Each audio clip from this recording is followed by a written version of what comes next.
रूस यूक्रेन युद्ध की वजह से ग्लोबल मार्केट में कच्चे तेल के दाम $115 प्रति बैरल को पार कर गए। ऐसे में आने वाले दिनों में भारत में पेट्रोल डीजल की कीमत बढ़ना लगभग तय है। पिछले 120 दिनों से देश में पेट्रोल डीजल की कीमतों में कोई बढ़ोतरी नहीं की गई है, जबकि कच्चे तेल की कीमत करीब 70% बढ़ चुकी है। इसका एकमात्र कारण यूपी समेत 5 राज्यों में चुनाव का होना है। 7 मार्च की शाम 5 बजे आखिरी चरण की वोटिंग खत्म हो जाएगी। इसके बाद देर रात पेट्रोल डीजल की कीमत में बढ़ोतरी संभव है।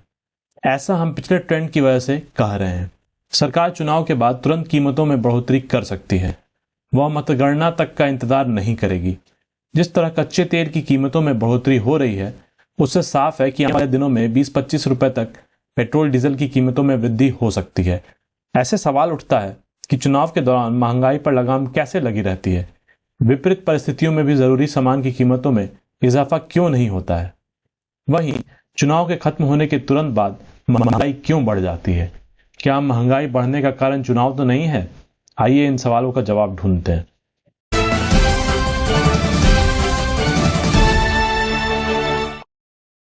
भारत में पेट्रोल डीजल की कीमतों और चुनावी माहौल का ट्रेंड बताता है कि मोदी सरकार विधानसभा चुनाव से ठीक पहले पेट्रोल डीजल की कीमतों में बढ़ोतरी से बचती रही है। हालांकि चुनाव खत्म होते ही वह कीमतों को बढ़ाने में देर नहीं करती। अभी देश में उत्तर प्रदेश समेत 5 राज्यों में विधानसभा चुनाव हो रहे हैं। इसके नतीजे 10 मार्च को आएंगे। इसी वजह से अगले हफ्ते से दाम बढ़ने के अनुमान लगाए जा रहे हैं। विश्लेषण यह भी कहता है कि पेट्रोल डीजल के दामों में बढ़ोतरी एक बार न होकर रोज थोड़ी थोड़ी होगी। IIFL सिक्योरिटीज के वाइस प्रेसिडेंट अनुज गुप्ता के मुताबिक अंतर्राष्ट्रीय बाजार में कच्चे तेल की कीमत $115 प्रति बैरल को पार कर गई है। वहीं तेल कंपनियों ने 3 नवंबर से पेट्रोल की कीमतों में कोई बदलाव नहीं किया है, लेकिन तब से लेकर अब तक कच्चा तेल $40 प्रति बैरल से ज्यादा महंगा हो चुका है। इसलिए पेट्रोल डीजल की कीमतों में 20-25 रुपए तक की बढ़ोतरी हो सकती है। रेटिंग एजेंसी इकरा के वाइस प्रेसिडेंट और को ग्रुप हेड प्रशांत वशिष्ठ के मुताबिक कच्चा तेल $1 प्रति बैरल महंगा होने पर देश में पेट्रोल डीजल के दाम औसतन 55 से 60 पैसे प्रति लीटर बढ़ जाते हैं। कच्चे तेल के दाम बढ़ने से सार्वजनिक क्षेत्र की तेल कंपनियों Indian oil corporation, Bharat petroleum और हिंदुस्तान पेट्रोलियम का घाटा भी लगातार बढ़ रहा है। एक्सपर्ट्स क्रूड ऑयल के $150 तक पहुंचने का अनुमान लगा रहे हैं। भारत क्रूड ऑयल की 85% से ज्यादा आपूर्ति के लिए अन्य देशों पर निर्भर है। रूस के तेल एक्सपोर्ट का लगभग आधा, करीब 25 लाख बैरल प्रतिदिन Germany, Italy, Netherlands, Poland, Finland, Lithuania, Greece, Romania और बुल्गारिया सहित यूरोपीय देशों को भेजा जाता है। हालांकि भारत काफी कम तेल रूस से इंपोर्ट करता है। 2021 में भारत ने रूस से प्रतिदिन 43,400 बैरल तेल का इंपोर्ट किया। यह भारत के तेल इंपोर्ट का केवल 1% है। रूस पर लगी पाबंदियों की वजह से भारत की तेल सप्लाई तो ज्यादा प्रभावित नहीं होगी, लेकिन क्रूड के दाम बढ़ने का सीधा असर होगा।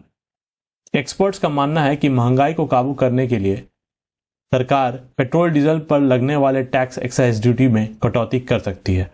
केंद्र सरकार ने कोरोना की पहली लहर में 2 बार में पेट्रोल डीजल पर लगने वाली एक्साइज ड्यूटी में 15 रुपए प्रति लीटर की बढ़ोतरी की थी। हालांकि इसके बाद 3 नवंबर को पेट्रोल पर 5 और डीजल पर 10 रुपए प्रति लीटर एक्साइज ड्यूटी की कटौती की थी।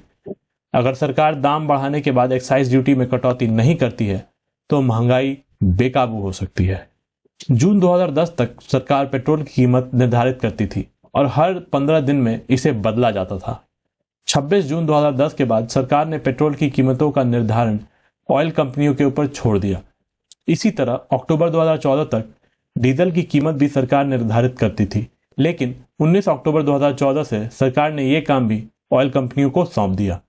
पेट्रोल या डीजल की कीमतें मुख्य रूप से 4 कारकों पर निर्भर करती हैं: कच्चे तेल की कीमत, रुपए के मुकाबले अमेरिकी डॉलर की कीमत, केंद्र और राज्य सरकारों द्वारा वसूला जाने वाला टैक्स और देश में फ्यूल की मांग। ये सभी कारक यह दर्शा रहे हैं कि हाल के दिनों में पेट्रोल या डीजल की कीमतों में इजाफा होना ही चाहिए था। चूंकि 5 राज्यों में चुनाव होने थे, जिससे इनकी कीमत में उछाल से महंगाई बढ़ सकती थी, जिस कारण इनकी कीमतों को स्थिर रखा गया।